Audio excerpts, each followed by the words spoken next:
Bismillah ar-Rahman ar-Rahim. Assalamu alaikum everyone. Today's topic is about ma malakat aymanukum, or what is commonly understood as what your right hand possesses according to the Quran. In traditional Islam, we are told that ma malakat aymanukum mentioned in the Quran can refer to war captives and or slaves. Some believe that it refers to specifically female slaves. However, what's interesting is that the Quran already talks about war captives, like in 47:4, and it says you may then either set them free or ransom them until the war ends. In 76:80, it says, and they give food out of love to the captive. So God does talk about war captives.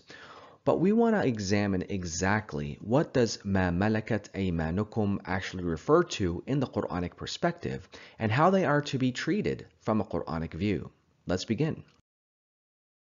The first thing I'd like to mention is that ma malakat aymanukum occurs 15 times in the Quran in 4 different forms. Ma malakat aymanukum, ma malakat aymanuhum, ma malakat yaminuka, ma malakat aymanuhunna. So what we're going to do is define the phrase ma malakat aymanukum from the root, and then we're going to examine every single verse in which this phrase occurs. So let's begin with the phrase Malakat Aymanukum. The first word we're going to define is Malakat, and it comes from the root Malaka, which means to possess power over something. And we can see this definition in the Quran, like in 27:23. I found a woman, tamlikuhum, ruling them.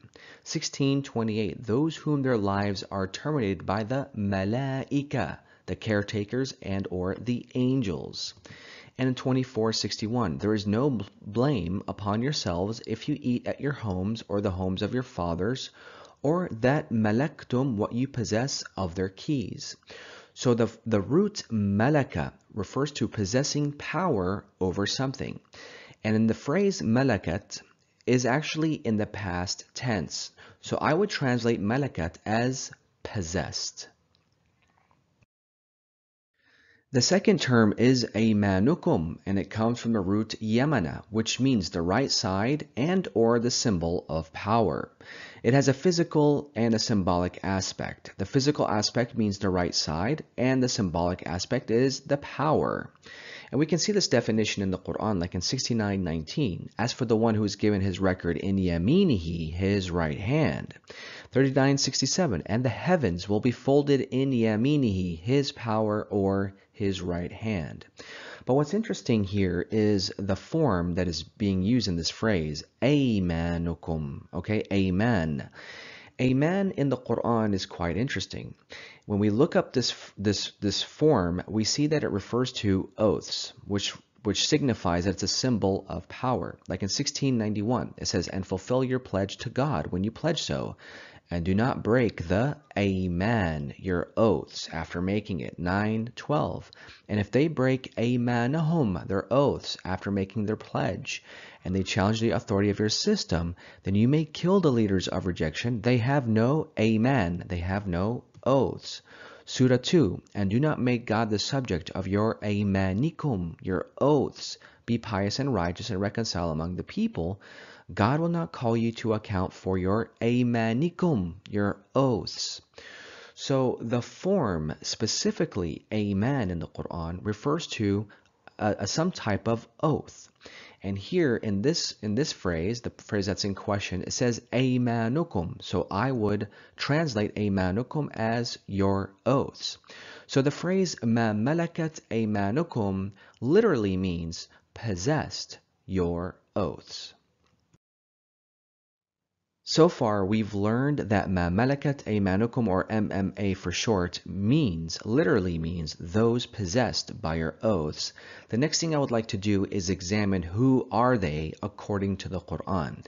And although I would contend that the phrase ma malakat aymanukum, or those possessed by your oaths, is pretty self-explanatory, I would like to go through some Quranic verses to gain hints and clues to gain a better perspective as to who the MMA are. Keep in mind, we're not going to examine the Quranic verses yet, but what we're doing here is simply gaining hints and clues to see who the MMA are. The first thing I'd like to point out is in Surah 4, verse 33, which talks about the inheritance.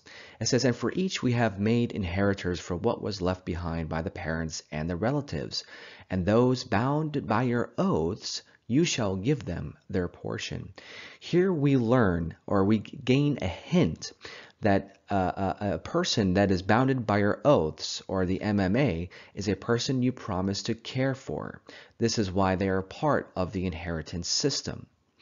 Another verse I would like to point out is Surah 24, verse 33. It says, "And they are to maintain their chastity if they do not find marriage until God enriches them from his bounties. And those seeking for the arrangement of marriage from those possessed by your oaths, then arrange for them if you acknowledge goodness in them." This verse is talking about marrying off and encouraging the believer to marry off the MMA. This indicates for us that the MMA can be male or female. Another verse is Surah 16, verse 71. "God has preferred some of you over others in provision, yet those who have been preferred will not relinquish their provisions to those possessed by their oaths, that they may become equals in it." Here, God is simply forewarning the believer, telling him that you may become worried that the MMA may become equals in you in provisions. This indicates for us that the MMA come from a poor and or broken family. The next verse is Surah 33, verse 50. "O Prophet, we have made lawful for you the wives to whom you have already given their dowries, and those possessed by your oaths as granted to you by God." The Arabic phrase that's underlined here is "Mimma afa Allahu alayk." The Arabic this phrase refers to specifically war type of situation. So God has granted the Prophet those possessed by your oaths from a war-torn situation. This verse teaches us that those possessed by your oaths may also come from war-torn situations. So this is what the Quran, these are the verses that give us hints and clues as to who are the MMA. Just to give you a visual perspective, imagine that there is a privileged family, okay? And you have another family or even single persons that come from a war-torn or poor broken family. If this privileged family chooses to embrace and take in the war-torn or poor broken family under their wing, this privileged family now has what is called the MMA, the Malakat Aymanukum. Now, this brings us to the whole topic of the MMA and slavery. Once again, the MMA, or Malakat Aymanukum, literally means those possessed by your oaths, and this phrase refers to a person you promise to care for. They could be male or female, they can come from a poor or broken family, or they can come from a war-torn situation. When it comes to slavery, there's only a few verses that actually talk about it. 24:32 is the primary one. It says, "And you shall marry off the single from among you, and the righteous from your slave men and your slave women." The Arabic word for slave men is ibadikum. The Arabic word for slave women is ima'ikum. And this is the only verse that specifically talks about a believer's slaves. There are two other verses, like in 2:178, which talks generally about capital punishment and how capital punishment can apply to the slaves as well. And in 26:22, it talks about specifically about Pharaoh's slaves. This is the only verse that specifically talks about the believers' slaves, male and female slaves. And in this verse, it's actually encouraging the believer to marry them off. What is more interesting, though, is how the Quran is actually liberating the status of slavery. In the next verse, it says, "And they are to maintain their chastity if they do not find marriage until God enriches them from his bounties. And those seeking for the arrangement of marriage from those possessed by your oaths," the MMA. Note here, God did not call them slave men and slave women in this verse. He called them the MMA. This indicates that the slave men and women are now the MMA. God is no longer calling them the ibad and the ima, he's calling them the MMA. In other words, the Quran is actually liberating the status of slavery to MMAs, to become those possessed by our oaths. In other words, the slave men and slave women are the persons you promised to care for. They are no longer your slaves. And again, I'll give you a visual representation here. You have a slave. If an owner, if a believer has a slave or owns a slave, God is telling them they are no longer your slaves. They are your MMA. They are the persons you promised to care for. They can still work for you. They can still be your servants, but they are no longer your slaves. The Quran also addresses how the MMA play a role in a social status. Keep in mind that the Quran is actually addressing something that was happening 1400 years ago, and although the principles can still apply to us today, again, it's addressing something that was happening at that time. I'll bring your attention to Surah 4, verse 24. Where God says, "And forbidden for marriage are the fortified from the women except the MMA." The fortified from the women except the MMA. So here there are two different social status. We have the fortified and we have the MMA. The Arabic word for fortified is al-muhsanat, and it comes from the root hasana, which means to be protected by being lofty and thus inaccessible. Some have said al-muhsanat refers to chaste women or married women or believing women. However, Quranically speaking, muhsanat refers to free women. They are protected from slavery. This is why they're called muhsanat. They're from a status that is protected from becoming slaves or having the MMA status. But again, the Quran is liberating the MMA. In the next verse, God talks about conditions for marrying an MMA.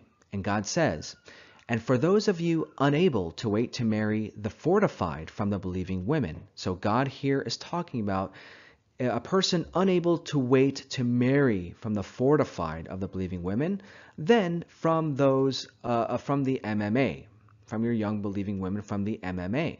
So God is giving the believer the permission to marry from the MMA. But God is setting conditions here. He says, marry them by their family's permission and give them their dowries. So two conditions must be met: taking permission from the family and giving them their dowries. Once these two criteria are met, these MMAs become fortified. And this is why the verse says, "And when they become fortified." The MMA become free and protected through dowry and marriage. This is how one of the ways that the MMAs become free. They reach freedom status or fortified status after they receive a dowry and then they become married. So let's briefly recap what we have learned so far, and then we're going to delve into the specifics of each verse, God willing. The phrase Malakat Aymanukum literally means what possessed of your oaths. It's a person you promise to care for from a different social status, as we have seen. This person can come from a poor or broken or war-torn family, and if it is a pre-existing slave, they are now your servants. They are no longer your slaves, they are your servants. This is the general idea of what Malakat Aymanukum means and who they are according to the Quran. Now, let's delve into the specifics and break down each and every verse in which this phrase occurs. So let's start with Surah 4, verse 36, which talks about how the MMA must be treated. In 436 it says, "And serve God and do not set up anything with him, and do good to the parents, the relatives, the orphans, the needy, the neighbor who is a relative, the neighbor nearby, and the friend nearby, and the wayfarer, and those possessed by your oaths. God does not love the arrogant, the boastful." This verse is crystal clear how the MMA must be treated. They are part of the category of who must be treated with respect. So God commands us to give the MMA the same respect as you give your parents, the relatives, the orphans, etc. We also learn from this verse that the MMA are not categorically part of the family, but must be treated in the same standards as everyone else. The Quran also points to the fact how the MMAs must be paid. Again, some of the MMAs were actually servants of the household. They did work, and the Quran is pointing to the fact that the believer must pay the MMAs for their work. These MMAs most likely used to be slaves of the household. Then their status changed to MMAs, as we have seen. And now the Quran is telling the believer that these people must be paid. They are people that you promise to care for, and therefore they must be paid for their work. And we can see this in 1671, where God says, God has preferred some of you over others in the provisions. So it is not for those who are preferred to give their provisions onto the MMA so they can become equals in it. Is it the favors of God that they deny? Here, this verse is somewhat rhetorical. It's pointing to the fact how some people, how some believers were feeling quite greedy in wanting to give their own provisions to the MMA. And God here says, is it the favors of God that they deny? So they must pay the MMAs for their work. And we can see this also in 30:28. God has put forth for you an example from among yourselves, as there for you from the MMA, from partners in what he has provided for you so that you become equals in it. Again, speaking of equality, people were afraid of having the MMAs having the same provisional equalities as themselves. This again points to how there's a difference in social status. So, two things we learned from these two verses. A believer is required to pay from his or her earnings to the MMA. A believer must not be greedy with providing earnings to the MMA. The Quran also sets a standard for the MMA and privacy. Let's take a look at 23:6 and 70:30, where God says, and those for their sexual gaps are maintaining, except unto their spouses or the MMA. Now, it is commonly understood that this verse is referring to sex. Some people believe, or a lot of people interpret this verse to referring to keeping your chastity except with the spouse or the MMA. However, if we cross-examine this particular verse with Surah 24, verse 30 and 31, where God is using the same term, maintaining, or hafilun in Arabic, we will see that this verse is ultimately referring to nudity. It has nothing to do with sex, but it's more about nudity.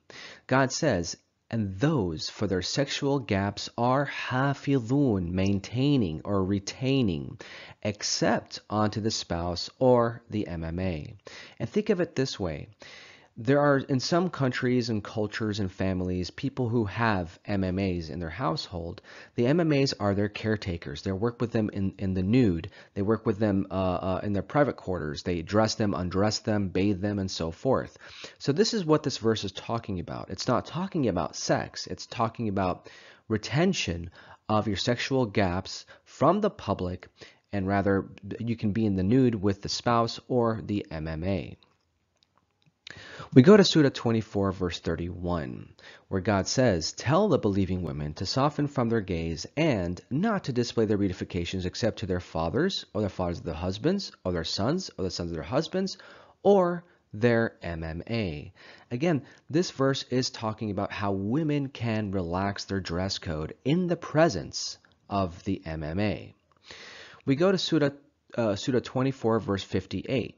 God says, O you who believe, they are to take your permission, those possessed by your oaths, and those who have not attained puberty from among you 3 times. Here we see that God is talking about the 3 privacy times that a person can request, and therefore these are considered the privacy times in which the MMA must take permission to enter the rooms. So the MMA must adhere to the general rules of the house concerning privacy. So let's revisit Surah 4 verse 24, which talks about the general conditions for marriage. God says, "And forbidden from marriage are the fortified from the women except the MMA, an arrangement of God unto you, and permitted for you what is beyond this, so long as you pursue with your money, fortifying without spreading. So what you benefited with it from them, give them their dowries as an obligation, and there's no foul upon you in what you agreed upon with it after the obligation, for God is knowledgeable, wise." Now, there are a handful of things I want to mention here, so please bear with me. First of all, unfortunately, this verse has been highly misused and abused by some sects of traditional Islam who believe that this verse refers to temporary marriage or prostitution, which is not the case. So let's take this from the very top. God says, "Forbidden from marriage are the fortified from the women except the MMA." We already noted what the word fortified means. It refers to being protected from slavery status. They are free people. The Arabic word for women is nisa, and in this context it refers to married women. So God says, "And forbidden from marriage are the free women who are already married, except the MMA." So in other words, God is allowing a person to marry an already married MMA. But why? Well, we need to understand two things here. First of all, the MMAs are oftentimes servants working in a household, and they oftentimes come from a poor, broken, or war-torn family. And second of all, and most importantly, these MMAs, particularly the ones that come from a war-torn situation, oftentimes do not go through the appropriate channels of divorce when they flee their husbands, like in Surah 60 verse 10. And I invite everybody to go to this particular verse. In this verse, in Surah 60 verse 10, we see that the women are fleeing their disbelieving husbands during war and going off to get married to the believing men during war. And there's conditions for that. So this indicates for us that these types of women have not gone through the appropriate channels of divorce. And this is what God is talking about here. It is not talking about any type of forced marriage or anything of that sort, because that's very indicative actually in the next verse, verse 25, which we will cover. But in this situation, in this case, God is simply telling us that a person can marry an already married MMA because a lot of times these types of MMAs have not gone through the appropriate channels of divorce. Let's carry on. God says, "Forbidden from marriage are the fortified from the women except the MMA.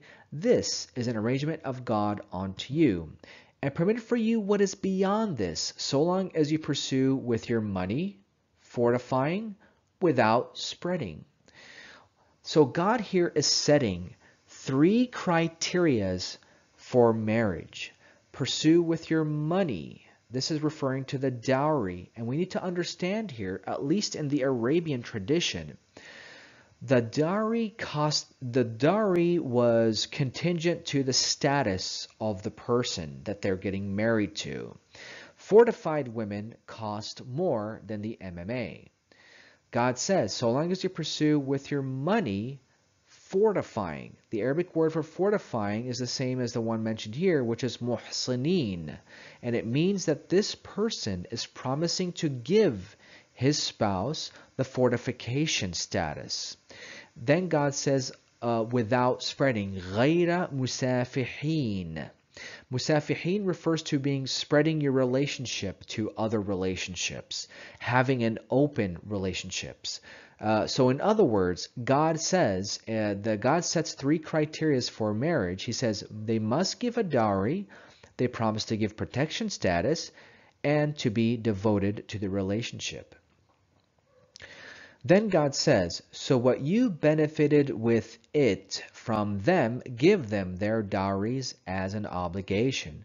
This particular phrase, unfortunately, has been misunderstood that it's referring to some type of prostitution or temporary marriage. But this is not the case. God says, so what you benefited with it from them. The it here refers to the money, the them refers to the women. Basically, God is telling you, so what you benefited with your money, so what you find beneficial to the money that you have for a dowry, from the women, give them their dowries. So if you find that the MMAs are more affordable than the fortified, then you can give them the dowries as an obligation. If you find that the fortified are affordable for a dowry, then you can give them their dowries as well. Then God says, and there is no foul upon you what you agreed upon with it after the obligation. The agreement here, God is simply telling us that additional income for the spouse may be given after the dowry has been set. So this is what this verse is talking about. It has nothing to do with temporary marriage or prostitution or forced marriage or anything along those lines. Once we read this verse contextually and holistically, Quranically, then we will see that this verse is actually, again, setting the conditions, the general conditions for marriage. So now we're moving into the next verse, which is verse 25 of Surah 4, which is specifically zooming in on the conditions for marrying the MMA. In this verse, God says, and for those of you unable to wait to marry the fortified from the believing women, then from the MMA, from your young believing female servants, marry them with their parents' permission and bring them their due dowries with acceptance. The MMA, in this case, must agree to become fortifying without spreading and not taking secret partners. So when they become fortified, and if they approach lewdness, then upon them is half of what the naturally fortified women have from punishment. And again, I have a handful of things I want to mention here. Let's start from the top. And for those of you unable to wait to marry the fortified from the believing women, this isn't just about time. It's also about money. It's affordability. God says, basically, if you cannot wait or afford the fortified believing women, then you can marry from the MMA, from your young believing female servants. Then God is setting the conditions for marrying such people. God says, so marry them with their parents' permission. That is the first condition for wanting to get married to an MMA. You must obtain a parent's or a relative's permission. This alone indicates that marrying the MMA is never a forced marriage. You must obtain permission. Then God says, and bring them their due dowries with acceptance. Bil ma'ruf. Acceptance is bil ma'ruf. Thing that is acceptable to her and also to her family. So again, this indicates that it's not some type of forced marriage or anything along those lines, as some people believe. God here is setting an absolute condition for marrying these type of people. Then the verse says, محصنات غير مسافحات ولا متخذات أخدان. This is in the feminine form, referring to the woman who agrees, the MMA who agrees to get married. So the MMA agrees to become fortifying without spreading and not taking secret partners. She is basically promising in return that she agrees to attain protection status, no sex outside of marriage. Then God says, so when they become fortified, and I already mentioned this earlier, فَإِذَا أُحْصِنَّ, when they become fortified. Again, this is a liberating status for the MMA. After these conditions are met, they become fortified. So if a person wants to get married to an MMA, he must obtain permission from the parents and provide dowry with acceptance. After this happens, she becomes fortified. She obtains the protection status or the freedom status. So MMA become protected, free, when points 1 through 3 are fulfilled. And again, this denotes for us that the Quran is actually liberating the MMA'S. Then God says and warns the MMA'S, if they approach lewdness, then upon them is half of what the naturally fortified women have from punishment. So here we see that even though they became fortified status, they are not the naturally fortified women, and they get half of the punishment that is received if they commit any type of lewdness. The MMA receives half of lewdness punishment than the naturally protected women. So this is what this verse is talking about. It has nothing to do, again, with any type of forced marriage. This verse actually shows us that there's conditions for marrying the MMA and how the Quran is actually liberating the women from MMA status to fortification status. We go to Surah 24 verse 33, which talks about how the believers are encouraged to free the MMA via marriage. The verse reads, "And they, the single, are to maintain their chastity if they do not find marriage until God enriches them from his bounties. And those seeking for the arrangement of marriage from those possessed by your oaths, then arrange for them if you acknowledge goodness in them and bring to them from God's wealth that he brought for you." Here we learn that God is telling the single people to maintain their chastity until they find someone to marry and that they can afford it. Then God also says, and those seeking for the arrangement from the MMA, then arrange for them if you acknowledge goodness in them. So if the MMA is requesting to get married, the believer is required to make the appropriate arrangements for the marriage. And God also says, and bring to them from God's wealth that he brought for you. So the believer in this case is also required to at least help with the payment of the dowry. So as we can see, the Quran is actually encouraging the believer to let go of the MMA if they are requesting to get married. But the second part of this verse gets quite interesting. It says, "Do not force your female servants onto the seeking if they want to become fortified so that you seek worldly gains. And whoever forces them, then God, after their being forced, is forgiving, merciful." So here, interestingly, this last part of this verse is often understood to be referring to prostitution. This is because the Arabic word al-bigha is understood to be referring to prostitution. And although bigha in Arabic does refer to prostitution, this is not the case in this verse. Bigha comes from the root baghaya, which means the seeking of something. And the same word here is used in the same verse. It's the seeking for the arrangement of marriage. So the bigha here is referring actually to arranged marriage, not prostitution. So God says, do not force your female servants, your MMA female servants, onto an arranged marriage if these women are wanting to become fortified. They want to get married to a person that is a free status. And a lot of times, at least at that time, the person, the caretaker, didn't want his female servants, the female servants, to marry a free person because they wanted them to still work for them. And this is why the verse says, so that you seek worldly gains.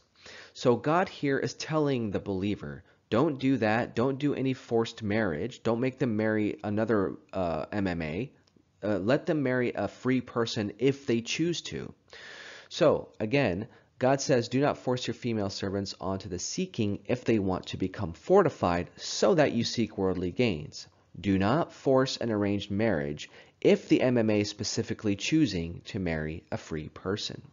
And despite that, interestingly, God still will forgive them. So this is what this verse is talking about. No prostitution. God is simply telling the believer to marry off the MMA if they are requesting to get married, and even help them with the marriage process.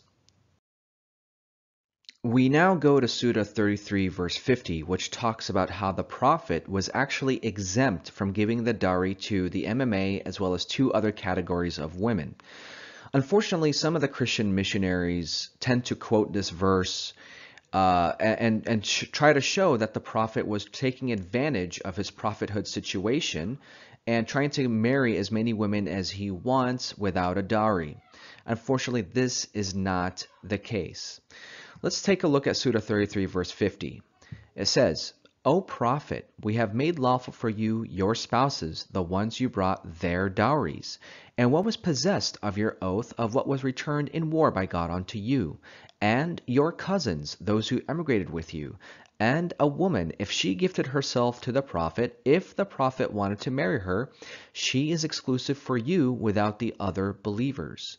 We have known what was ordained upon them, the believers, in their spouses, and what was possessed by their oaths. So there's no upon you hardship.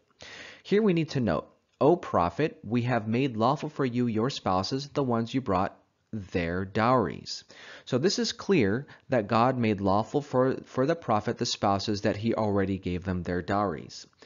Then God starts listing off 3 categories of women who are exempt from the dowry.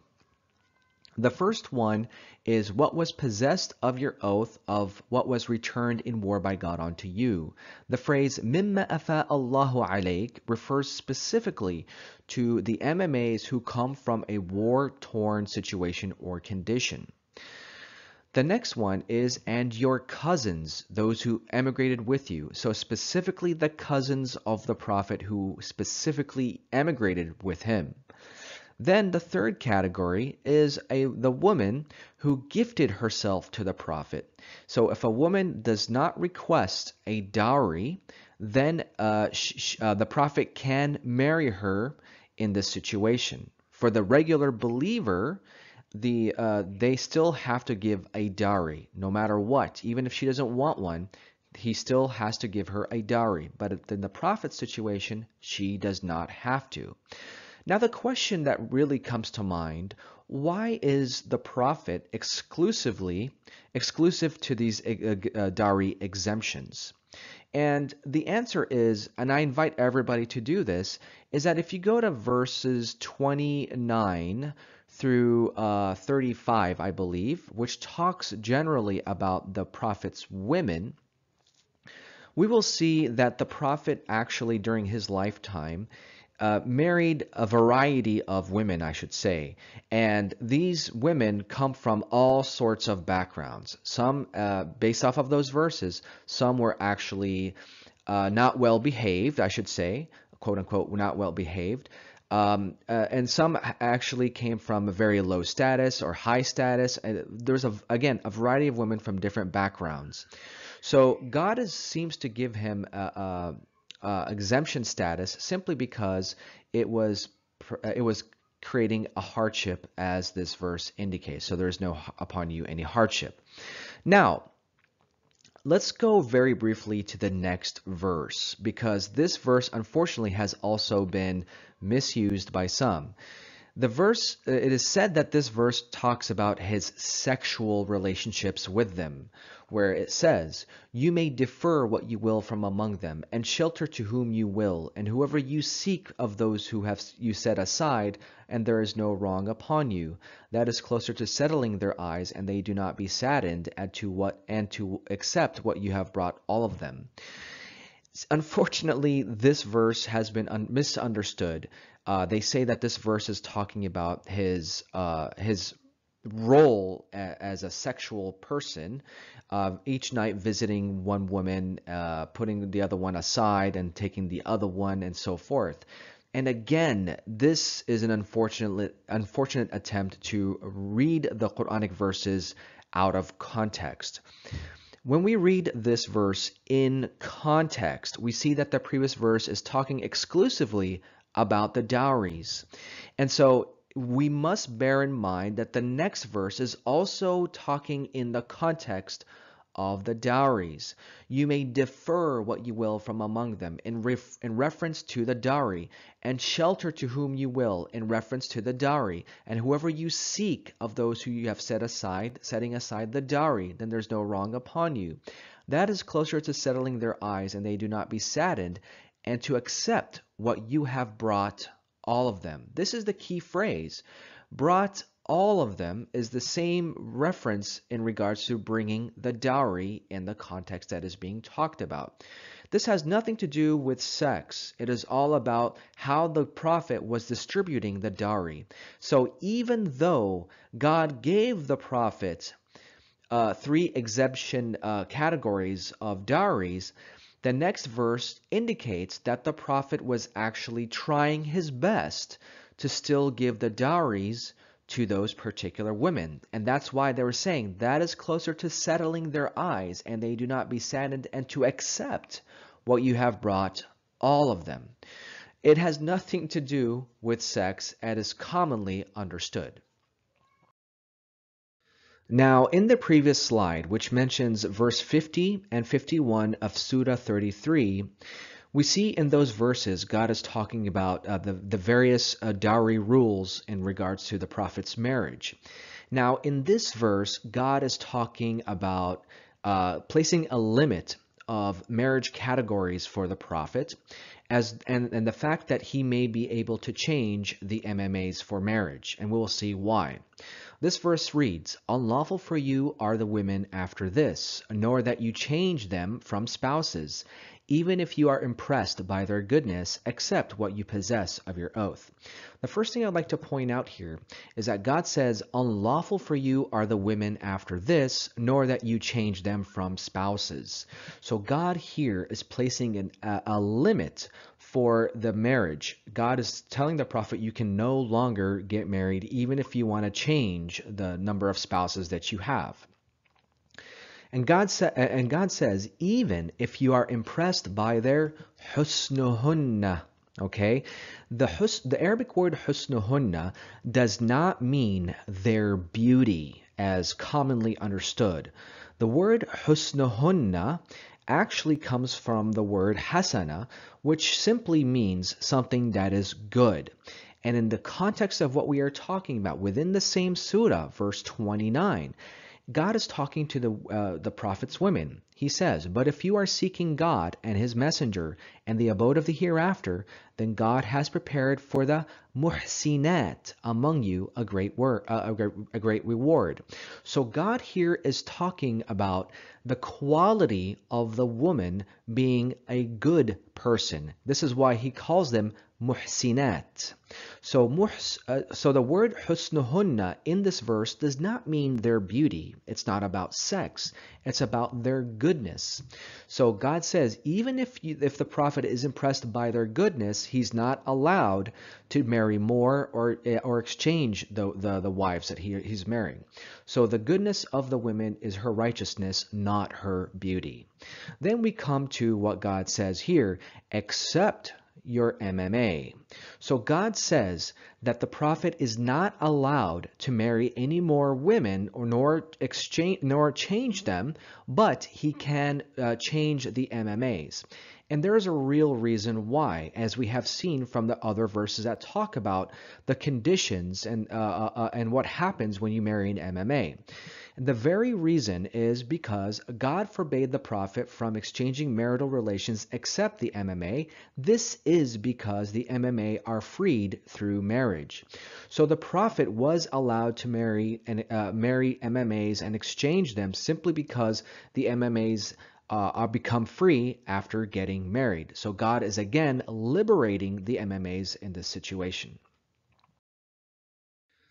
The last verse on our list is Surah 4, verse 3, which talks about polygamy.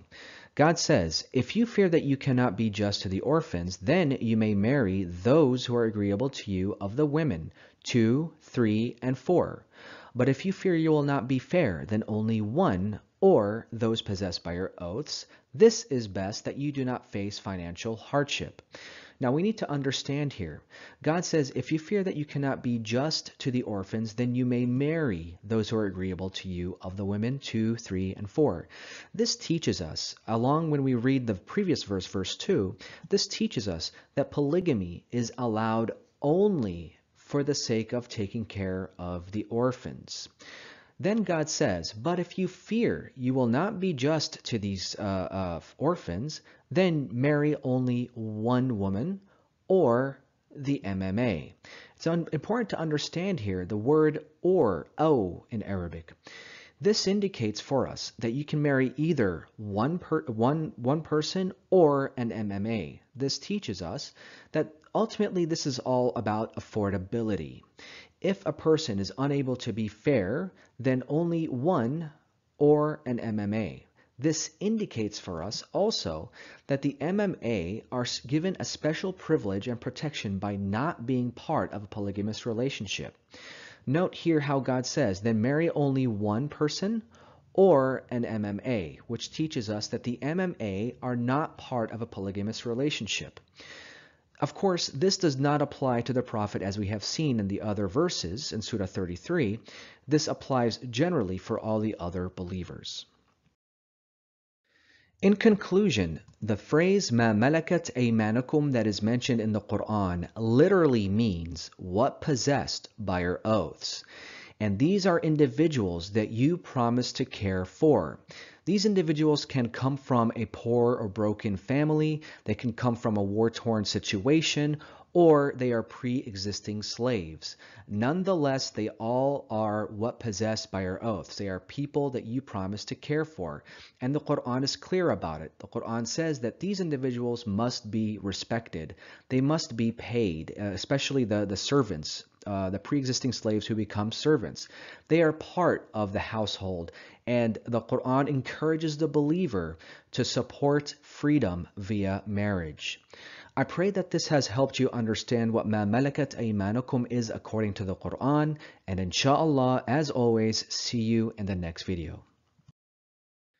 Just as a side note, folks, the translation provided in this particular segment was my personal translation of the Quran. It is a word-for-word translation, and this is why you may see that the English doesn't flow very nicely. It's because I was trying to convey exactly how the wording is in the Arabic text. I also tried my best to focus in on the root definitions of some particular terms to show how the word is utilized in the Arabic text. Wassalamu alaikum.